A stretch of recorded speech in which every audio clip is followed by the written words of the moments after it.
Welcome to the Beginner Landscape Painting series of videos for Painter. My name is Melissa Gallo and I will be your instructor. This is the first video in a series of 5 that are intended for the beginning student of landscape painting and also for those who have had little or no experience with Painter. These videos cover choosing a reference image and setting up your canvas, experimenting with brush and paper, creating a value map, creating the painting, and applying finishing touches. Choosing a reference image is of the utmost importance. Decide on a focal point or where you want to drive the viewer's eye to, and then determine if you have a good composition. To add drama to your landscape, concentrate on either the sky or the land, but make sure your composition is not divided equally between both.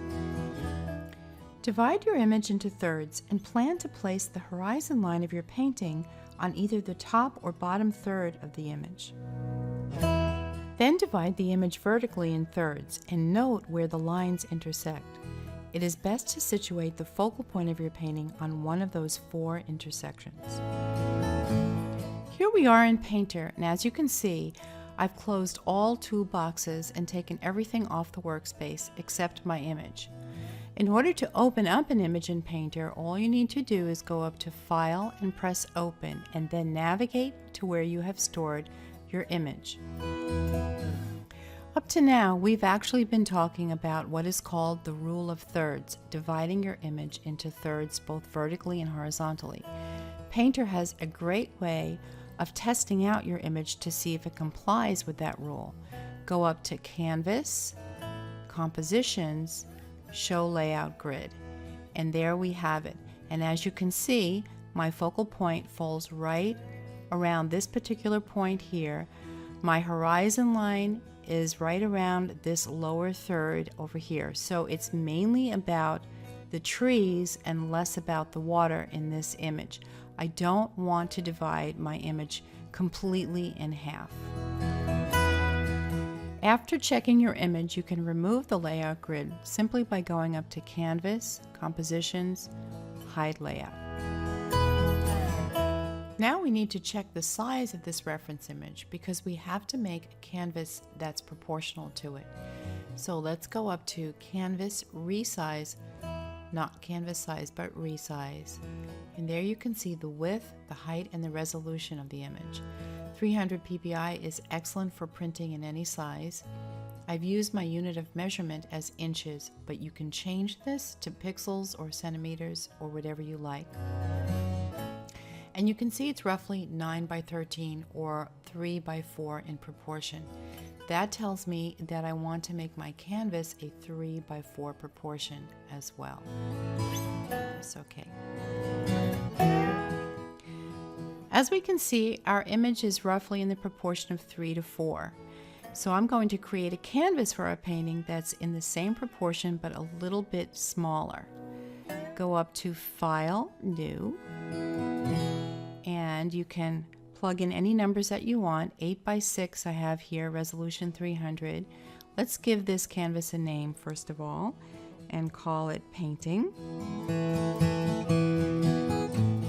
so that we know this is our painting. Then we can change the color. You can make the color anything you want. It's okay. And select a paper or a canvas. Paper and canvas are interchangeable words in Painter.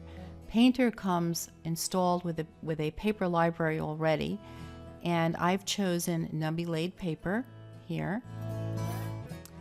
Press OK. And now we have our canvas created here. I entitled it Painting. You can always change that name. Now we've chosen our paper or canvas, but we need to tweak it a little bit. Go up to Window and down to Paper Panels and over to Papers. This shows you the paper that you've chosen or the canvas, Nubby Laid Paper, and these are the controls. You can move the direction of the weave around with this control here. Okay, I like to keep it at 90 degrees.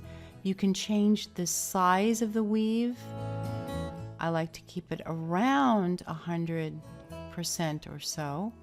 You can change the contrast in that paper to make it very dull or to really make the weave stand out.